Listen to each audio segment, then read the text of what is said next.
The thing you'd have to ask somebody initially is, are you satisfied? Satisfaction really is everybody's goal. The number one trait to be a trainer, to be a gym owner, to be involved in fitness and helping people is empathy. We're trying to help people get from like that kind of mediocre average to their most powerful self. And then of course, then there's the flip side of things that you see that you just think are garbage.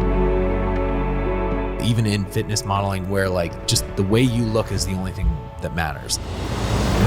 Most people get there and they do not feel satisfied. Right. Like there's not a lot of gratification there. I think people are looking for community. Most people want like social interaction when they're doing their recreation.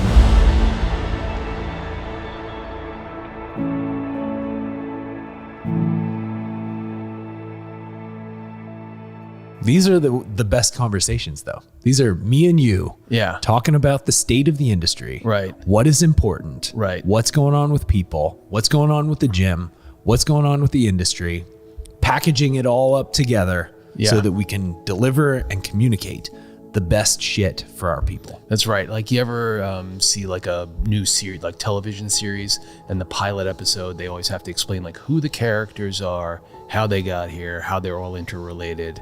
When you're interviewing someone, you kind of have to get through that stuff. What's top of mind in your world? What are you thinking about these days? Yeah, so I'm thinking a lot more about kind of what it is that we do. We kind of have a long history of this now, right? So I think we have like a really long road of like training, what we believe training is.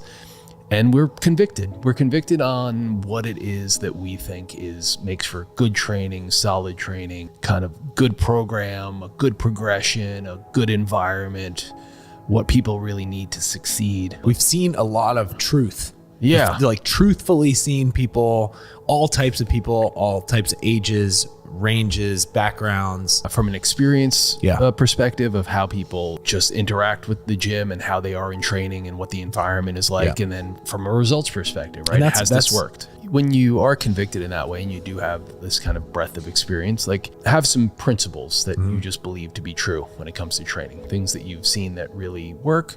And then of course, then there's the flip side of things that you see that you just think are garbage, right? Or bullshit or trying to deceive people.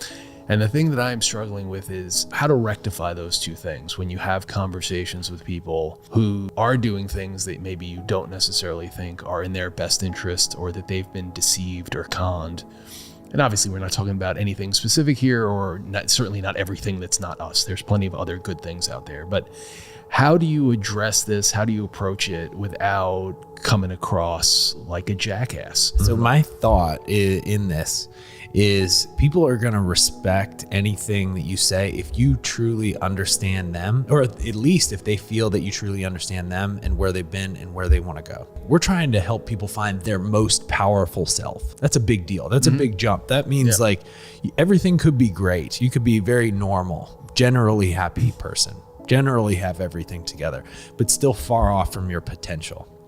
We're trying to help people get from like that kind of mediocre average to their most powerful self. The number one trait I would say you need to do this job, to be a trainer, to be a gym owner, to be involved in fitness and helping people is empathy, right? You need empathy. You need an understanding of where people are coming from. Not everyone has been fortunate enough to be educated on what good training is. And, you know, they're coming to it from that point of view, right? So you have to be understanding of that. The other thing that you have to pay attention to is like, sometimes people just like stuff, even if it's not that effective. And if they're not getting the result that they want, well, then that's a conversation to have of like why the thing they're doing is not effective. But sometimes doing something just because you enjoy it is a good reason to do it. Yeah, I think the thing you'd have to ask somebody initially is, are you satisfied? Yeah. Satisfaction really is everybody's goal. I think I've told this story before, but I went to tour the YMCA with my wife and we walked by a Zumba class and there were all these 50, 60-year-old women doing Zumba. And I wouldn't say that that's like a real effective training modality. It's not the most efficient way to spend your hour if you're looking to get stronger and improve your body composition. But these women were in there having a ball. They were moving around. They were having social interactions, which they may not normally have.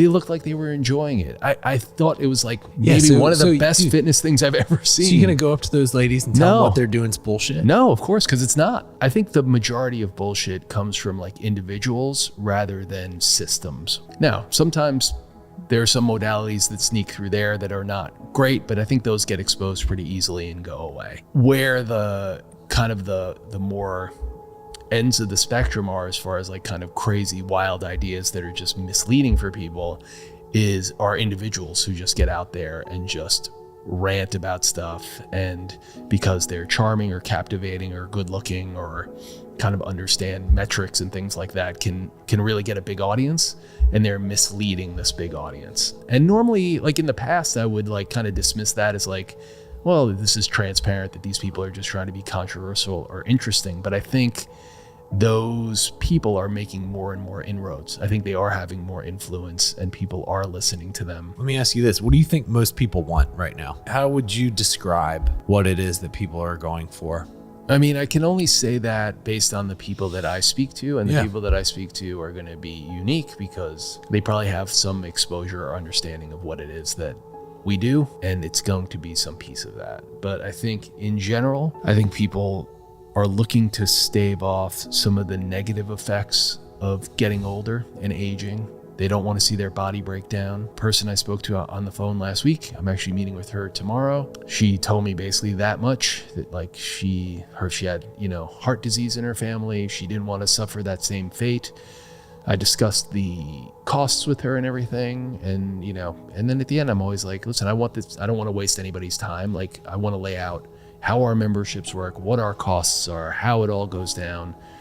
Because for some people, it's just not a reality, right? They just can't justify all that. They don't believe in the training philosophy. The schedule doesn't work for them. The money doesn't make sense, right? So she said, hey, listen, it's definitely more expensive than what I am used to paying. She's like, but it's way cheaper than having heart disease in 30 years. Right. And I was like, well, you get this. Like you understand like why investing in yourself in this way is a great idea. Interestingly, I think people want to get stronger.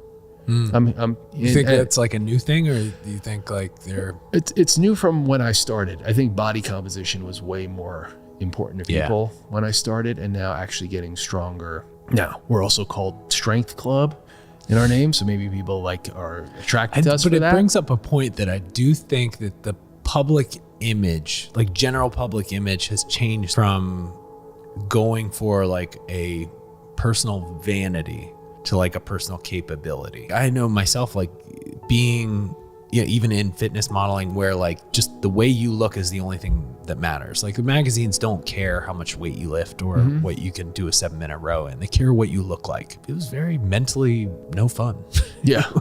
It was not a fun process. You're judged a lot from yourself and from others, and you're always kind of like seeing the negative in yourself. You're not often really celebrated. Like most of it is competition, sort of internally and externally. Anybody who goes after it for like really strong body composition reasons, and I'm not talking about like losing like a good amount of excess weight just to get you back into a healthy range or that you're more comfortable or confident, but I'm talking like real kind of extreme look. Most people get there and they do not feel satisfied. Right. Like there's not a lot of gratification there. I think people are looking for community. Most people want like social interaction when they're doing their recreation or their other things. They want to feel good about their surroundings and their environment. Yeah. And then the other thing I would say is this kind of catch-all of how does the gym impact my life outside the gym when it comes to accomplishments, when it comes to mental health, managing anxiety.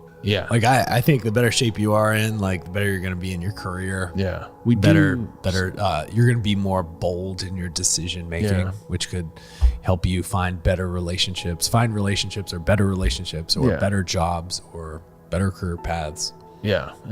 Training has positive effects on your body chemistry. And I think that body chemistry leads to a lot of those kind of outcomes that you're talking about.